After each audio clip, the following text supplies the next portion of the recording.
Hello, ladies and gentlemen. Welcome back to another episode of America's Underground Voice.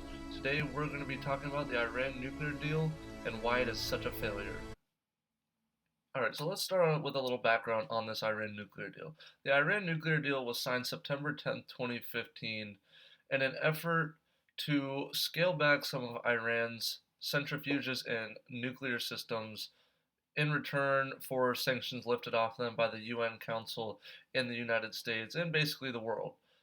Many high up political advisors and military strategists think that this was an awful plan due to the fact that we have seen them cheat in the past and that the United States and the world gained nothing from this except to free more cash for the Iranians to secretly build their nuclear development centrifuges.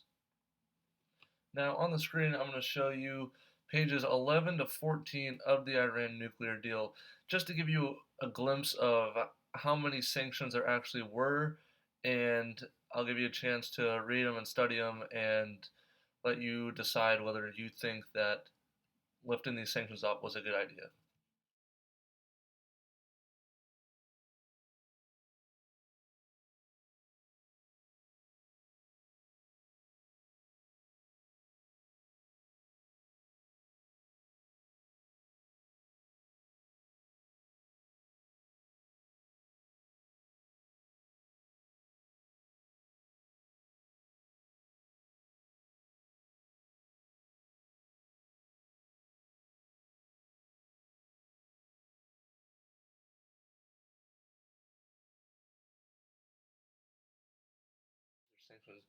Now that you've seen the list of sanctions, you have a pretty good idea of how much that we actually let off the table.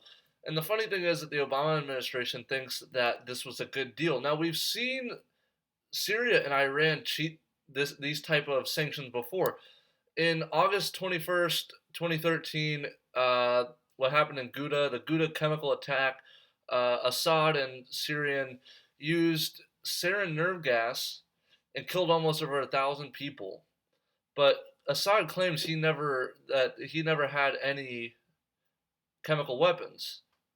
But we have seen before, time and time again, that Syria and Iran move together and they collaborate almost 90% of the time. But this is how terrorists work: is they work in secret, you know.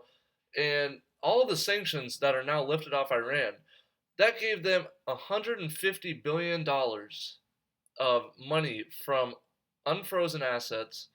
And you know what we gave to Israel since 1948? We've given them $124.3 billion, and they're about to get $150 billion in a span of 6 months. Now, I don't know about you guys, but our Israel is our ally.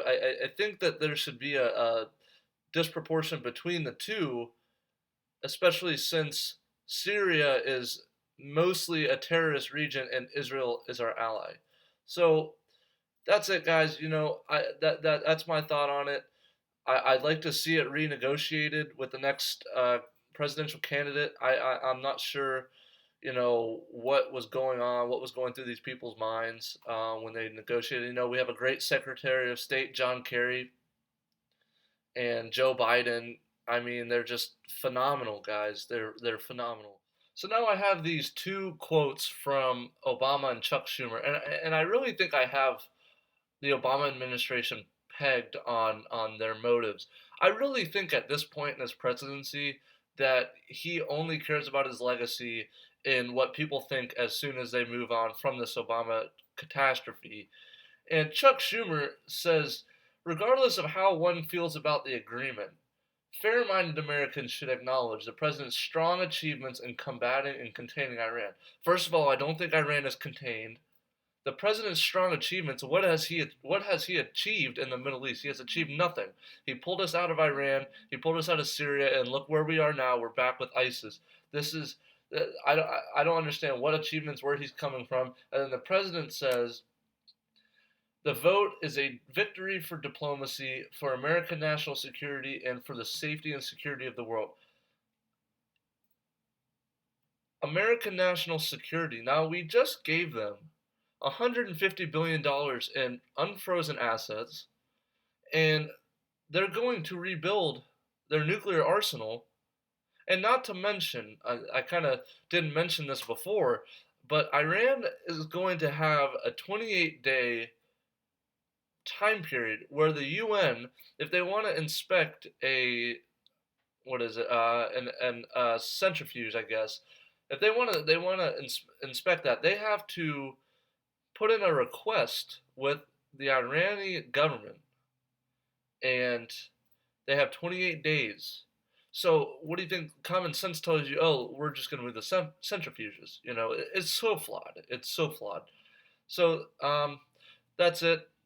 Thanks for watching, guys. Leave your responses down below. I'd like to hear your thoughts, and comment, rate, and subscribe, and tell your friends, because I really feel like this is going to be a new wave for youth. And so, thank you guys, and thanks for watching.